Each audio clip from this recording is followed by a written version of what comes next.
അമ്മ pain and palliative care Mattannur, Mahatma Gandhi പുരുഷ സ്വയം സഹായ സംഘം ആൻഡ് വനിതാവേദി, സ്നേഹഭവൻ പാലിയേറ്റീവ് കെയർ യൂണിറ്റ് എന്നിവരുടെ സംയുക്താഭിമുഖ്യത്തിൽ പാലിയേറ്റീവ് ദിനാചരണം റാന്തൽ 2024 സ്നേഹവിരുന്നും കുടുംബ സംഗമവും സ്നേഹഭവനിൽ വെച്ച് നടത്തപ്പെട്ടു.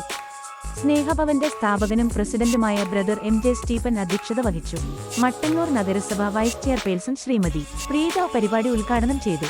മഹാത്മാഗാന്ധി പുരുഷ സ്വയം സഹായ സംഘം പ്രതിനിധികളായ ശ്രീ സുരേഷ് ബാബു പി, സുരേഷ് ബാബുവെ, അമ്മ pain and palliative volunteer Shrimati Rajisha C എന്നിവർ ആശംസകൾ അർപ്പിച്ച് സംസാരിച്ചു.